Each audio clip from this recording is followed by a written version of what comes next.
story. Somebody in a previous congregation, actually my first congregation, had bought a new Bible, was so excited about it, she just opened it and was reading it as her mother was trying to enclose in the dressing room. Well, she opened it to Song of Solomon, which, if you've never read it before, is a wonderfully explicit love poem. And somebody came out of the dressing room and said, "I'm a Christian, I wouldn't read such filth." And she said, "But it's the Bible." "Well, it's not my Bible." Yep. Well, we don't know who said it first, but the saying is true. Insanity is doing the same thing over and over again, expecting a different result. Now, some people think Albert Einstein said it first, others believe it was Benjamin Franklin, and still most of us, or some of us, think we heard it first at an Alcoholics Anonymous meeting. But when we do the same thing over and over again, expecting a different result, expecting something to change, well, we're doomed to failure. And even though we know doing the same thing over and over again will yield the same result every single time, we humans still have an amazing propensity for doing the same thing over and over again, expecting that this time, something different will happen. As the other saying goes, those who do not learn from history are doomed to repeat it. A lot of the insanity in our lives and in our world comes from repeating history. Well, Rachel and Jacob certainly did not learn from their family history, and thus they were repeating the same history with the same unfortunate results. Jacob had been tricked into marrying Rachel's older sister, Leah, and he'd been tricked by his uncle Laban. Now, Jacob did not want to marry Leah because she just was not as attractive and as desirable as her younger sister, Rachel. Even so, he was married to her, and together they had 4 children. Now, Jacob was also married to Rachel, and even though they desperately wanted children together, they were unable to conceive a child. Rachel was insanely jealous of her sister because her sister had given Jacob the sons that she wanted to give him. And Leah, well, she was not a dumb woman. She knew that she was not Jacob's first pick for a wife. So she had absolutely no trouble reminding her younger, beautiful sister that she was able to give Jacob what he really wanted, sons. And her little sister Rachel, well, she might be pretty, but she couldn't give him what Jacob really wanted. Well, Rachel couldn't stand the teasing any longer, so she arranged to give her servant Bilhah to Jacob to be the surrogate mother for her children. Jacob married Bilhah, and together they had a son. Well, then Leah aged out of having babies, and she decided that she didn't want to get behind in the baby count, so she gave her servant Zilpah to Jacob so that she could continue to lord it over her sister. History was repeating itself with the same unfortunate results, because clearly no one in that family remembered the story of their great-grandfather and great-grandmother, Abraham and Sarah, and the mess they had when they got Hagar involved in the whole picture. See, Sarah could not have children, and she desperately wanted to, so she gave her slave Hagar to Abraham to be the surrogate mother for her children. Nobody remembered that. Nobody remembered the pain and the struggle and the breakup of the relationship between Hagar and Sarah. Nobody remembered that things got so bad that Hagar and her son Ishmael were cast out of the family. So rather than learn from this particularly painful family history, Rachel and Jacob went ahead and made the same mistakes over and over again. They repeated the same actions over and over, and consequently, they caused as much pain in their lives as their grandparents Abraham and Sarah and Hagar had in their day. When we do not learn from history and do the same things over and over again, expecting a different result, we end up with a kind of insanity that we so often see. Now, all in all, Jacob fathered 12 sons by 4 women. And later on, Jacob and his sons and his wives suffered mightily when the older sons sold Rachel's son into slavery. Remember Joseph and his coat of many colors? Yeah. Their family suffered literally for decades because Jacob and Rachel and Leah repeated their family history. Now, Jacob and Rachel and Leah made the same mistake that many of us make. Faced with a major difficulty in their lives, they decided to find the solution themselves.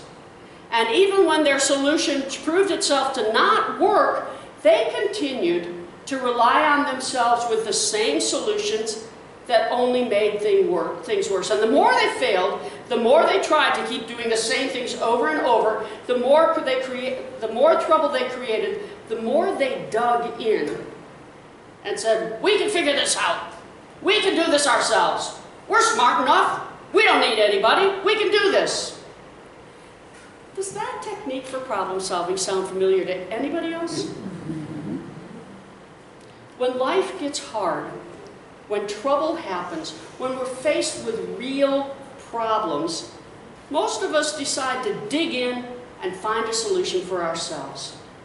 And even when our solutions don't work the first time around, we just dig in a little deeper. We try a little harder. We get a little bit more determined and try to fix things again for ourselves. And when that solution doesn't work, we get stubborn. And we dig in our heels and we set our jaw and we try again to use our own brilliance to solve our problems ourselves. And the harder we try, the worse things become. And finally, we end up exhausted and frustrated. We end up lonely and feeling like a failure. We can't help but wonder what we did wrong. And we really get angry with those who just didn't understand how brilliant we are and cooperate and do things the way we told them to. And finally, when we're too hurt, too tired, and too old to continue, then and only then do we think about asking God for help. Sound familiar? Yeah, we all do it, don't we? The biggest mistake Jacob and Leah and Rachel made was forgetting to rely on God first and foremost for the help that they needed in their lives. And rather than turn to God, they fumbled their way through marriage and children and family life. Rather than turn to God, they created a situation that could have been avoided. Rather than turn to God, they did the same thing over and over again, expecting a different result. And the more they repeated their family history, the sadder the results became.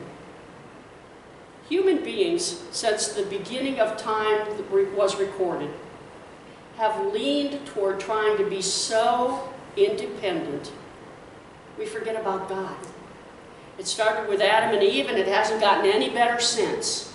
We forget about a God who promised to walk with us. We forget about our God who created us to be blessings to all of the world. We forget, and we try to do things on our own, over and over and over again, until we and those around us begin to feel more than a little crazy. Because every problem that we have in our lives, every problem we have in our nation, and every problem we have in our world has occurred before in history. As the preacher in the book of Ecclesiastes said, there is nothing new under the sun. Yet we turn to the same solutions that didn't work before for us, that didn't work for our parents or our grandparents or any generation going back to the beginning of time. If you've noticed, we've been spending time with the book of Genesis because every problem in our lives and every problem in our world finds its roots in the stories in Genesis. Genesis is a history that tells us how things got to be the way they are. It's a story, a group of stories that shows humankind doing the same things over and over again, expecting a different result. It's a story worth knowing because it reminds us over and over again, if we want to deal well with life, we'll turn to God first. You see, the problems in our lives, the problems in our nation, the problems in our world will continue to be problems until we decide to turn to God first to show us a way forward. The more we try to assert our independence, the more we decide that we're just so brilliant that we can figure it out ourselves, the more we insist on doing it our way, the worse things will get. And the more we try to convince others to do things our way, because we're so blessedly smart, the worse things will get.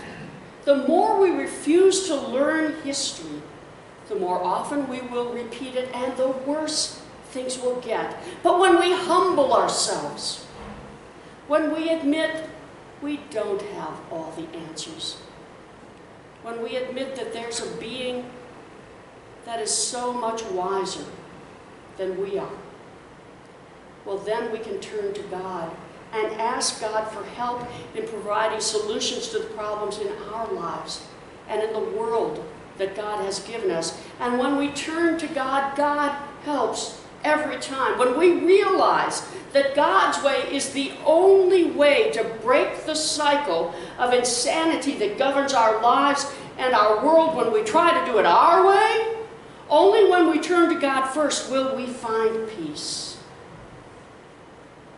When we learn the stories of Genesis, take time to read the book. And yes, there are going to be some parts that go over our heads. There are going to be some parts that are just boring. But when we stop and read the stories, we'll realize that the sooner the people in the stories, and the sooner we turn to God first, the sooner we follow God's way for our lives, that's when we'll find real solutions.